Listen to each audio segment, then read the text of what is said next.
Hello guys, today I'd like to have a look at this ring spinner. It's called the Genex 1 and it's made by Bin Jiang in China. It's sold through the Genex Facebook group and I'll put a link to that in the comments below. So I bought this from Dean Chu, who's the moderator on that group, and he's based in America. As you can see, this one's got a beautiful anodization pattern on it. It's got this sort of flamed look to it. So it's made of titanium and it's been anodized.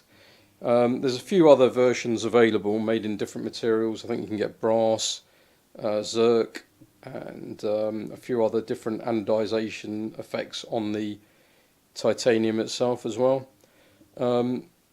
He's been making these for a few months now. I think he's going to be making a new version of a Genex spinner coming out soon, which will also be a ring spinner.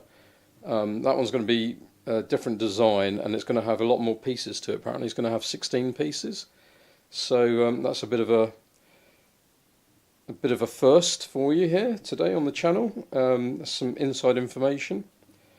As you can see on this one, it really does look the part. It's a beautiful looking spinner.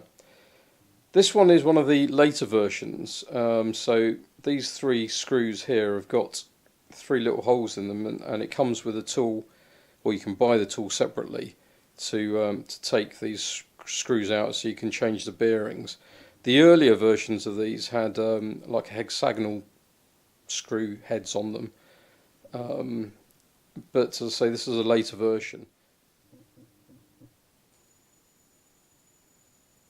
One good thing about this being the later version is that on the earlier ones you got a lot of really bad, or quite painful in some cases, hot spots on these edges. I mean, these later versions have been rounded off a little bit. I think they've been tumbled for quite a few hours to try and blunt these edges a little bit, make them less sharp and help when spinning. And I have to say, it has helped to a certain degree. There are still hot spots there, but they're not as painful as I've heard the earlier ones were. So overall, it's actually a really good spinner. Whether that's being spun on a tabletop or whether it's spun in your hand as a normal spinner, or even if you take the pivot out,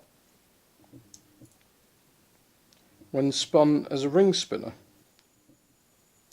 However you spin it, the bearing is really smooth and gives pretty good spin times. It's also reasonably quiet. The pivot itself has, if you can just see there, has a couple of O-rings, rubber O-rings on it. One here which helps the pivot stay in place when using it as a normal spinner. And you've got one at the bottom here which, when used as a tabletop spinner, helps reduce vibrations and noise off the top of the table. So it's well designed and well manufactured. The new Genex will be one to look out for, and we should hear more news about that relatively soon. So keep an eye out on the Genex page. I'm really happy with this spinner. I think for me it's really smooth, relatively quiet, gives good spin times. It's the only ring spinner that I've actually got. I mean, the other ones that are available are mainly from Steel Flame, but they are a lot more expensive, and they're out of the reach of most people, to be honest. I mean, you're talking, near enough $1,000 to buy one of those. These are very well priced, much more reasonably priced, and are much more affordable by most people. So I'd recommend this. I really do like these, although they are going to be hard to get hold of now, because I think he's sold out on most of these. So if you're going to get one of these, it will be off the secondary market.